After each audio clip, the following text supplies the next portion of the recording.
교만해지다 보니까 두로가 어떤 말을 하느냐, 내가 곧 신이다 이렇게 얘기를 합니다. 이 에스겔 28장을 보면 자기가 스스로 신이라고 여기게 됩니다. 이러한 타락, 이러한 죄성은 어디서부터 시작이 됐을까요?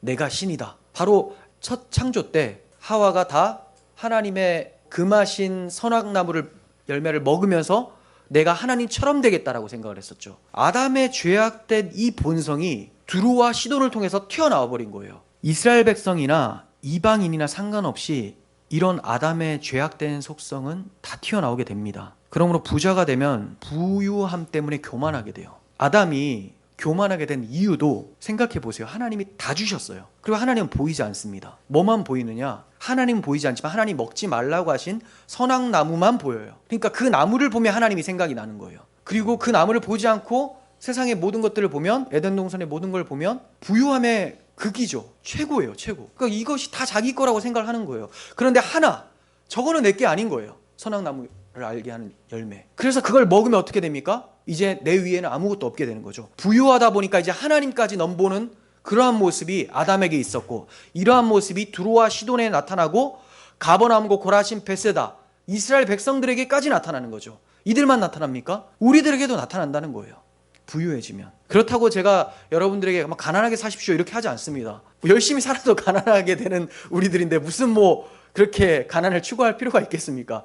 하지만 하나님께서 부하게 하실 때 교만치 말라는 것이고, 가난하다고 해서 자기가 겸손하다고 생각하지 말라는 거예요. 가난하다고 겸손합니까? 가난하면 거기서 또 어떤 교만을 찾으려고 애쓰는 것이 우리들의 모습이라는 거죠. 어떻게 하면 내 존재감을 확인시켜 줄까? 세상에 내 존재감을 나타낼까? 그리스도인들은 자기 존재감을 나타내는 사람들이 아니에요. 예수라는 내 안에 계신 실제 그 존재, 참 존재만을 나타내는 공동체가 바로 교회라는 거죠. 그래서 그리스도인들은 내 안에 계신 그리스도만 나타내고 자기는 십자가에 못 박혀 죽는, 자기를 부인하는 모습으로 나타납니다. 그러므로 그리스도인들은 겸손이 덕목이에요. 이게 나타나지 않으면 그리스도인이 아닌 거죠. 내가 낸데 이런 거, 그게 어떻게 나타납니까?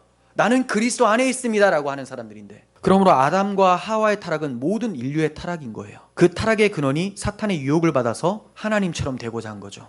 하나님처럼 내 인생의 주인은 나다, 내 몸의 주인은 나다. 그래서 정말 그게 너무 강한 사람들은 의사 앞에서도 내 몸은 내가 더 잘한다고 얘기를 하는 사람들 있잖아요. 그 영혼의 의사이신 예수님 앞에서 내 몸은 내가 더 잘한다라고 하는 거예요. 고쳐주겠다는데 안 받겠다는 거예요. 그럼 어떻게 돼요? 죽는 거죠. 안 받겠다는데 하나님처럼 되고자 하는 거죠. 그래서 결국은 선악과를 따먹은 아담과 하와는 에덴 동산 밖으로 추방이 됩니다.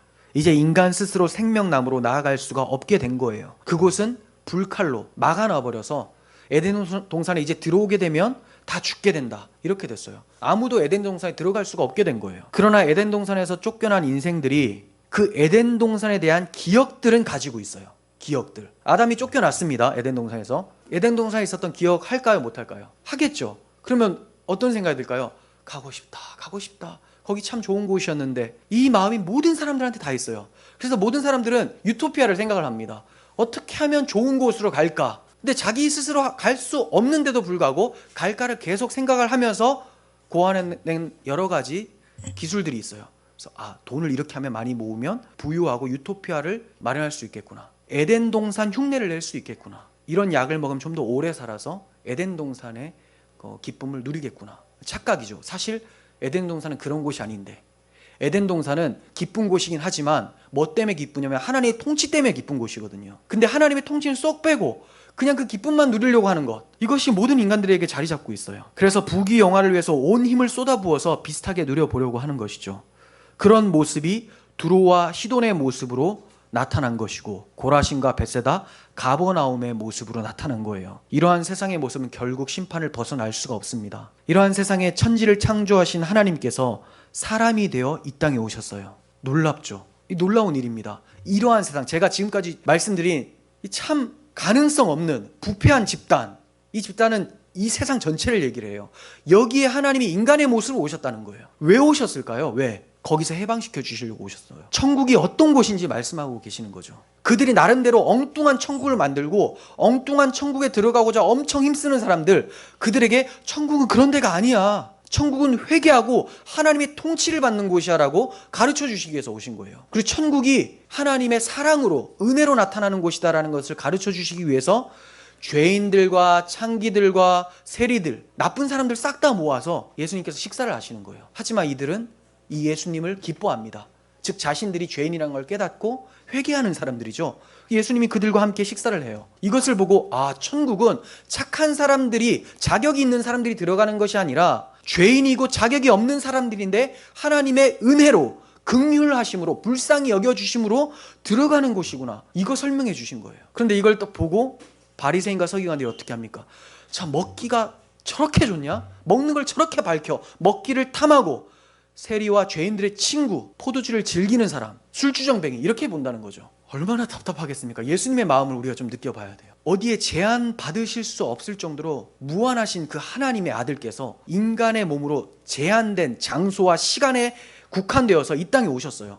왜 오셨냐? 구원해 주시기 위해서. 그래서 이걸 보여주셨더니 저 술주정뱅이, 저 식탐 있는 사람, 죄인의 친구, 이렇게 얘기하고 있다는 거죠. 이 사람들이 왜 그렇게 얘기를 하고 있을까요? 왜 예수님이 천국을 설명해도 듣지를 않을까요? 그들에게는 그들 나름대로의 천국관이 있는데 이 천국관과 예수님이 소개한 그 천국관을 바꾸기가 싫은 거예요. 예수님이 말씀하신 천국관을 받아들이려면 자기가 지금까지 열심히 율법의 의로 쌓아놓은 공로들이 있는데 이것이 아무것도 아니다라는 것을, 배설물이라는 것을 인정을 해야 된다는 거죠. 이거 인정이 되면 어떻게 됩니까? 나는 아무것도 아니네? 이거 인정하게 되는 거예요. 지금까지 평생 힘써서 노력해서 쌓아놓았던 거, 이게 아무것도 아니라면 내가 아무것도 아니었다는 거죠. 그러므로 예수님이 말씀하신 천국에 들어가려면 회개가 우선이라는 거예요. 자기가 아무것도 아니라는 것, 자기 부인이 있어야 되는 거예요. 그들은 나의 차별성이 드러나지 않고 오직 주님의 은혜만 드러나는 나라는 싫다고 생각을 했던 겁니다. 소돔이 왜 멸망했습니까? 소돔도 근원적으로는 말씀이 없어서 멸망한 거거든요. 말씀. 거기는 언약이 없었어요. 말씀이 없었어요. 제가 예전에 설교를 했었습니다. 뭐 동성애냐, 나그네를 대접하지 않은 것이냐, 뭐 이거 가지고 막 싸우는 그런 사람들이 있는데 궁극적으로는 말씀이 없기 때문에 망한 겁니다. 하지만 말씀이 없어서 나타난 현상이 뭐예요? 동성애죠. 동성애. 타락. 근데 그냥 타락하지 않아요. 말씀이 없는데 이들의 상태가 굉장히 부유했습니다. 너무나 부유하다 보니까 자기 멋대로 살게 돼요. 멋대로. 하나님을 두려워하지 않고 자기가 주인인 것처럼 살게 되다 보니까 압제도 나타나고 학대도 나타나고 동성애도 나타나고 뭐 안 좋은 건 다 나타납니다. 그래서 이제 동성애의 어원인 소도미라는 단어가 이 소돔에서 나온 거예요. 동성애 하면 소도미라고 합니다. 그러니까 부유하면 자연스럽게 타락하게 돼요. 부유한 자들은 더 긴장해야 됩니다. 그 돈을 없애려고 하라는 게 아니라 정신 차리라는 거죠. 그리고 자기를 위해 쓰지 말고 복음을 위해, 가난한 자들을 위해 사용하라는 거죠. 그 사람 쓰라고 그렇게 주신 거 아니거든요. 그걸 통해서 섬기라고 주신 거죠.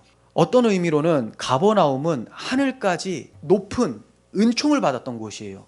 예수님이 거기서 계속해서 말씀을 전파하셨고 많은 권능을 행하셨어요. 그렇게 하늘까지 높은 은총을 베풀었는데 그 은총을 가지고 하늘까지 높아진 교만을 행했던 것이죠. 그래서 하나님께서는 땅 끝까지 내려가게 하겠다라고 말씀하시는 거예요. 이처럼 교만이 하늘까지 높아진 도시가 가버나움 뿐이겠습니까? 그러므로 고라신, 벳세다, 가버나움아 정신 차려라, 심판이 가까이 왔다. 이 말씀은 우리 모두에게 적용되는 말씀인 겁니다. 여러분, 믿음이라는 것은 들음에서 나죠. 들음은 그리스도의 말씀, 복음을 통해서 들려지게 되고 그 듣는 것을 통해서 믿어지게 됩니다. 그리스도의 말씀, 즉 복음을 전해야지만 그것을 듣고 사람들이 믿게 된다는 거예요.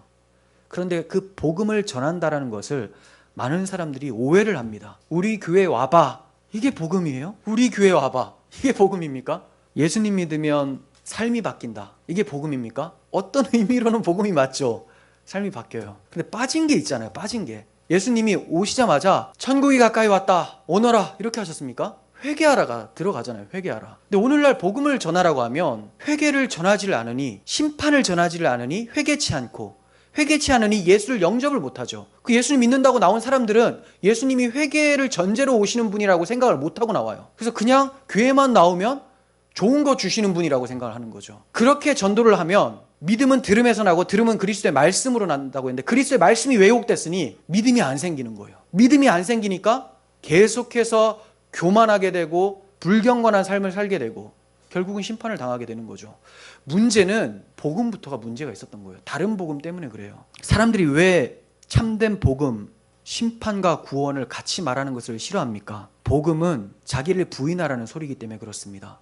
너 그대로 가다가는 큰일 난다, 이 소리는 자기를 부인하라는 거죠. 유대인들에게는 거리끼는 것이고 이방인들에게는 어리석고 미련해 보이는 것이 예수 그리스도의 십자가예요. 하지만 이 십자가가 하나님이 택해 놓으신, 하나님이 얼마든지 부르시는 하나님의 백성들, 예비된 하나님의 백성들 가운데에는 십자가가 구원의 능력, 하나님의 능력으로 느껴지게 됩니다. 그러니까 우리는 타협해서 엉뚱한 복음으로 많은 사람들을 끌어오는 데 초점을 두는 것이 아니라 하나님의 말씀대로 참된 복음, 심판과 구원을 선포함으로써 그 중에서 하나님이 기뻐하시는 자들을 오게 하는 거예요. 우리는 그들이 누군지 모릅니다. 그러므로 가리고 전하는 것이 아니라 아무나에게 전하는 거죠. 그렇지만 우리는 담대하게 전합니다. 하나님께서 사랑하시는 사람들 얼마든지 그들은 돌아올 것이다.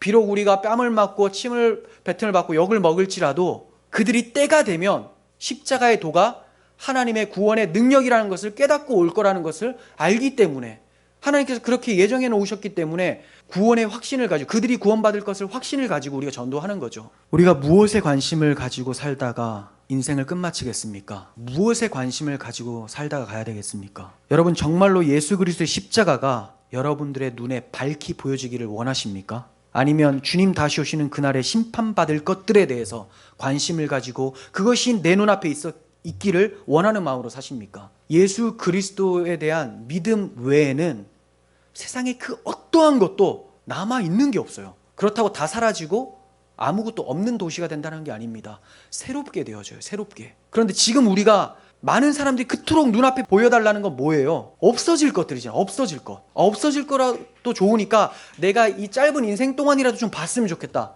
그런 겁니까? 자, 그렇다면 그 좋아요. 그렇게 그걸 보고 가다가 하나님을 볼 수 있겠냐고요. 하나님을 놓친다니까요. 왜냐하면 예수님께서 하나님과 재물을 겸하여 섬길 수 없다고 말씀하셨기 때문에 그것이 눈에 보이고 그것에 초점을 두고 살다 보면 영원한 것을 잃어버린다는 거예요. 건강이나 돈이나 명예나 이런 것들은 하나님께서 주실만 하시면 주십니다. 거부할 것도 없어요. 주셨을 때 감사함으로 받고 긴장하고 믿음에 더욱더 초점을 두시면 돼요. 굳이 여러분들 버리려고 하지도 마십시오. 하지만 우리가 정말로 관심을 쏟아야 되고 영원히 사라지지 않는 것은 예수 그리스도의 생명이에요. 그분을 붙잡는 겁니다. 그래서 우리가 어떤 IS나 테러 이런 데 잡혀가도 목숨을 잃어도 붙잡는 것이 믿음이잖아요. 왜냐하면 내 생명은 그리스도 안에 있기 때문에 그들은 내 목숨을 잃기는 할 수 있지만 나의 생명은 마지막 날 주님이 다시 살리시기 때문에 그것을 믿고 우리가 신앙을 지킬 수 있는 거 아닙니까? 그러므로 히브리서에서는 이런 사람들을 가리켜서 세상이 감당할 수 없는 자들이라고 얘기를 해요. 왜 그래요? 세상은 죽음에 목매어 있습니다. 두려워 떨어요. 죽기를 무서워함으로 한평생 매어 종살이하는 자들이라고 히브리서에서 얘기를 하죠. 그런데 그리스도인들은 죽기를 무서워하지 않게 돼버렸어요. 왜냐하면 생명이 그리스도 안에 감추어졌다는 것을 알기 때문에 그렇습니다. 염세주의를 말하는 게 아니에요. 그리스도의 생명을 발견한 자들은 이 세상 또한 하나님께서 주신 선물이라고 이제 인식하면서 살게 돼요. 그러므로 최대한 열심히 하나님의 영광을 위해서, 이웃 사랑을 위해서 실천하면서 살게 되죠. 이것이 정말로 가치 있는 것입니다. 다 타고 남는 것은 그리스도 생명, 그 생명이 발생시킨 열매인 사랑밖에 없어요.